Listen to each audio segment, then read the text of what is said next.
I'm Rachel Johnson, co-host of the EduGals podcast, a part of the Education Podcast Network, just like the show you're listening to now. Shows on the network are individually owned, and opinions expressed may not reflect others. Find other interesting education podcasts at edupodcastnetwork.com. Hello, empowered principals.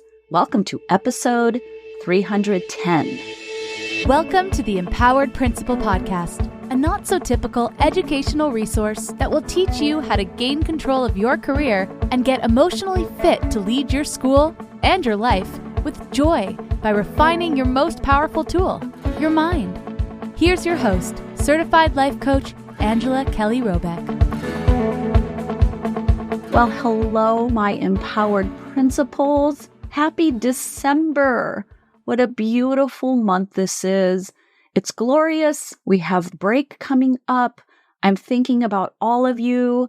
I'm recording this in the beginning of November, so we haven't had Thanksgiving yet in real time as I'm recording. So I'm thinking about you getting your Thanksgiving break and then your holiday break and your New Year's celebrations and time with family and friends and rest and fun and sleep and all of it. I am so excited for you. I love the middle of the school year.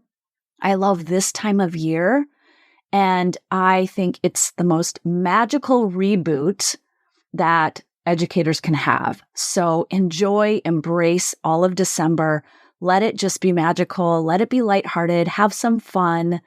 And look at December as the opportunity to reboot mid-year. I'm doing a mid-year reboot all throughout January because you still have January, February, March, April, May, and for some of you, all of June. So you have up to 7 months left to make your goals happen, to make your dreams come true, to have the school experience you want.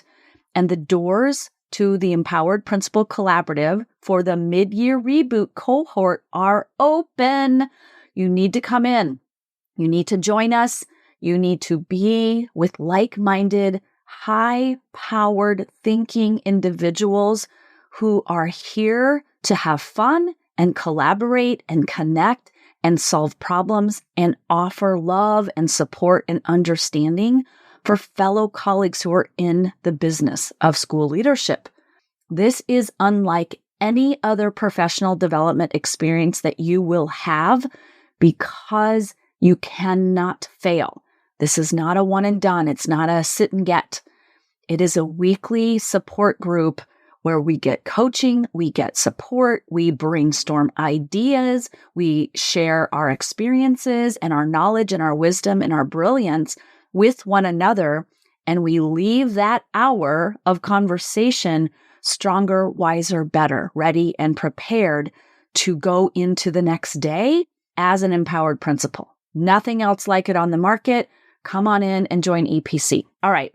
Today, I'm going to talk about a question that so many principals and district leaders are either asking themselves or they're asking me as a coach. And here's the question.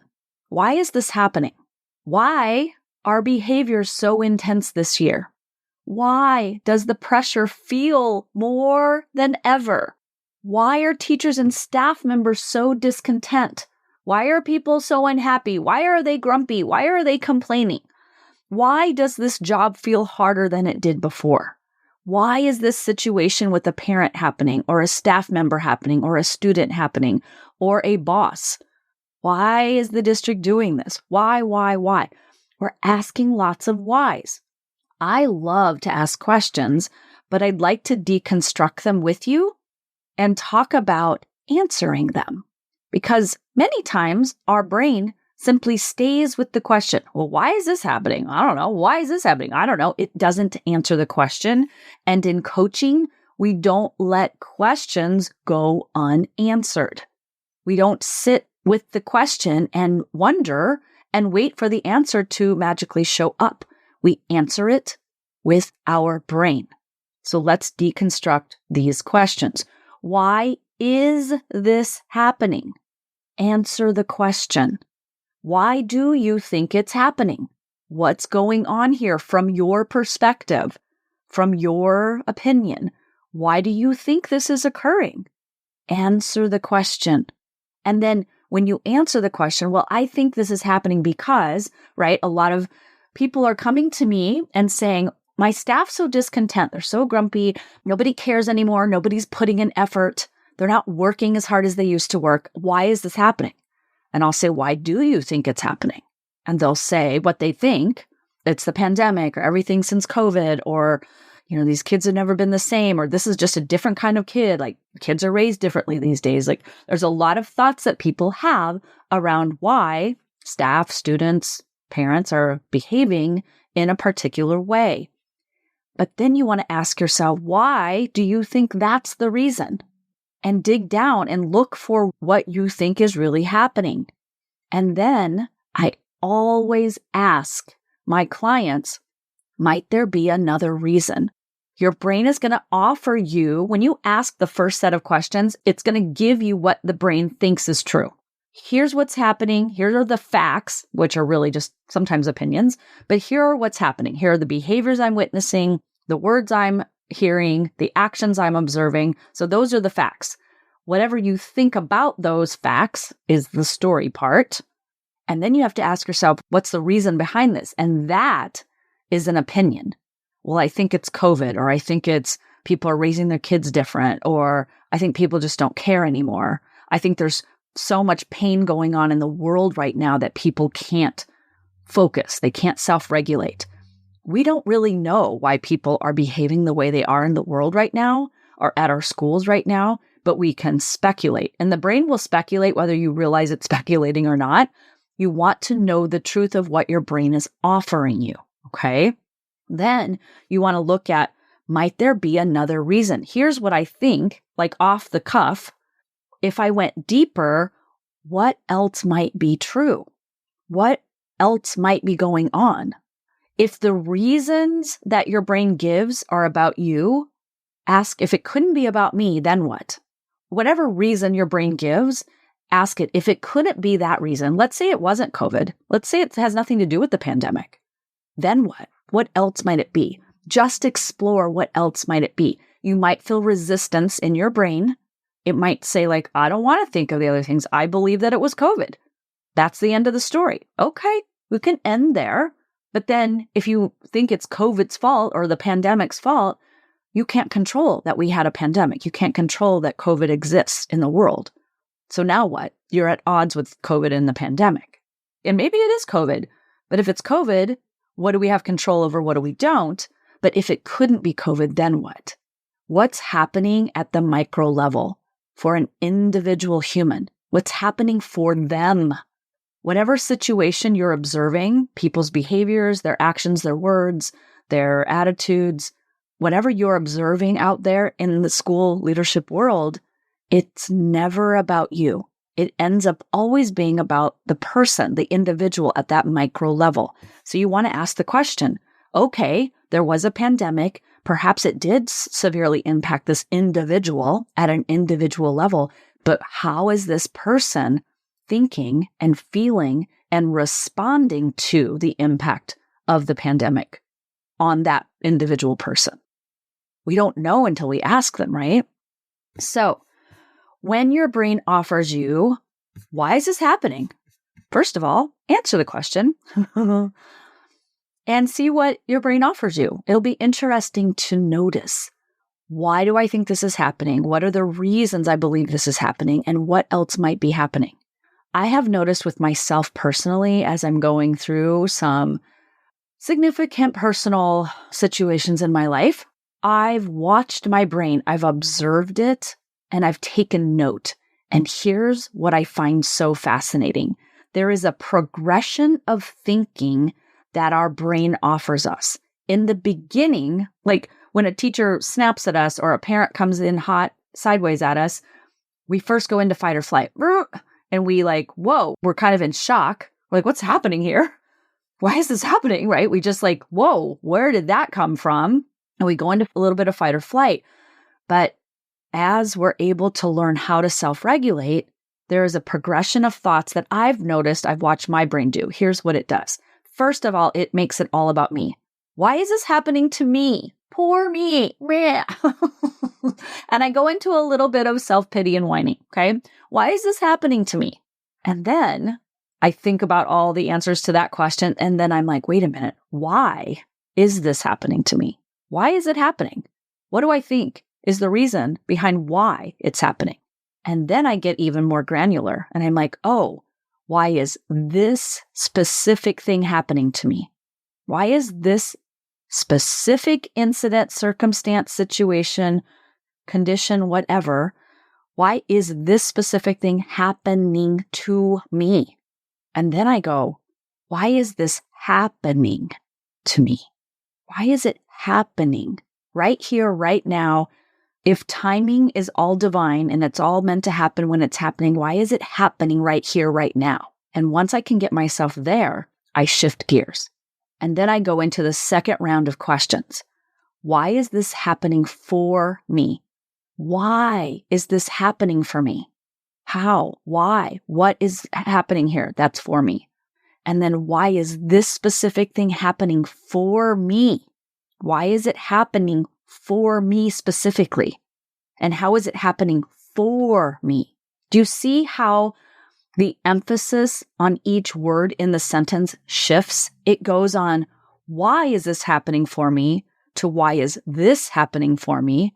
To why is this happening for me? To why is it happening for me, for my benefit? And then why is it happening to me as a magical gift in my life, in my career, in this circumstance? How is this gifting me? Why is it gifting me? How am I the lucky one? How is this happening for me, for my benefit? Because here's the truth. Everything that happens in your career, at your school, and with the people you work with happens for you, not to you. Happening for you, however, does not mean making life comfortable for you. It means that you are expanding your capacity to handle life and handle hard things. And whatever's being presented for you, while it feels terrible, it's expanding your capacity to lead and to gain more followers of your vision. It's expanding your capacity to self-coach your mind and to self-regulate your emotions. It's an invitation to do the work, to mature yourself, to build your resilience. You're expanding your capacity to receive bigger, greater successes and accomplishments in your life and in your career. When something presents as a negative, when you see the value of it and what it's teaching you and how it's training you and how it's conditioning you and expanding you and evolving you, then you can embrace it. Even though it feels yucky or it feels terrible or it feels hard, you know it's there for you. It's like when you set a boundary with your own children or your students. They might feel like you're punishing them or it's pain, but you know you're doing it for their greater good. That's what the universe is offering to you when you have painful moments come up at your job or at home, whatever it may be. You can't achieve your vision, your dream, without growing pains along the way. Your dream life, your dream school, your dream career, they all need to be birthed into the world. And with the birth of a dream or a goal or an accomplishment comes birthing pains. Olympians go through grueling physical training to accomplish their dream of winning gold, and it requires them to expand mentally and emotionally. Doctors, lawyers, astronauts, physicists, all the people, they go through grueling mental training to accomplish their dream of having breakthrough careers, and it requires them to expand mentally and emotionally. And for people who work with people, like educators, coaches, psychologists, therapists, they go through mental and emotional conditioning and training to be the best at what they do, which is help people. And it requires us educators to expand mentally and emotionally. to be able to handle the thoughts and emotions that come with the territory of the success we want. If, as a school leader, you can go through this process of seeing every situation you face through the lens of why this is happening for you, there will be nothing that you can't accomplish. Because here's what happens. Most people stay stuck wondering why it's happening to them. They don't answer the question and they just stay there and they feel like victim to the situation. They feel like they have no power over the circumstance. They might panic. They might try to control it externally. They try to control other people or the situation. They try to solve it to get out of the emotion and to avoid the emotion and to run away from it as fast as possible. But if controlling it doesn't work, they simply feel victim to it. It's happening to me. I'm powerless in this situation. There's nothing I can do. It must be me. I'm not cut out for school leadership. Or the brain turns it to the other person. It must be their fault. It must be their reason. It's all on them. Blame, shaming them, abdicating responsibility, not taking accountability or ownership of what you do have control over. And what you do have control over is your thoughts, emotions, and actions. You have the control over the narrative you create in your mind, the story you choose to believe about why this is happening and how it's happening for you. So you can choose to believe that you are empowered in your life and in your job, or that you are disempowered in your life and in your career. I want you to imagine that every situation is a conditioning exercise. It's making you stronger, wiser, and more resilient. You'll learn how to handle situations by going through them. You can't go around them. You go through conditioning exercises at every level and every stage of your career and of your life. And most people see the conditioning exercises as punishments or pain points or signs, like a signal from the universe that something's gone wrong and you should stop or redirect or turn back completely. They're not signals that you're off track. They are the exercises required to give you the tools, skills, knowledge, and strength that you need at the next level. It's just like a video game. Your career is one big video game, and you have up-leveled to school leadership. You're in the masters now. You're in the big leagues, and it's going to require you to expand. And what I've noticed is that you can either level up and go through the exercises with the understanding that as you're going through them, you are also opening yourself up to more positive experiences, more successes, more wins, more gains than you can ever imagine. So with this expansion, yes, there is pain, but there is also, it's like when you birth a baby, the pain of birth is excruciating, but the love and joy that you get for the rest of your life when you have a child is priceless. It's so priceless that we go through the pain multiple times and have these multiple children because the love and the joy, it far outweighs the pain because the pain point is temporary. Whatever pain you're going through right now is temporary. And on the other side of that is abundance, joy, love, gratitude, expansion, evolution. So I want you to think about what's going on in your life right now for you and see if you can look at it through the lens in which it is a conditioning exercise to expand you as an empowered principal. This is the energy of the Empowered Principal Collaborative. You want to be in this room. We're changing lives one thought and one leader at a time. Let's go. I'll see you at EPC. Take good care. Talk to you next week. Bye. Thanks for listening to this episode of the Empowered Principal Podcast. If you enjoyed this episode and want to learn more, please visit angelakellycoaching.com, where you can sign up for weekly updates and learn more about the tools that will help you become an emotionally fit school leader.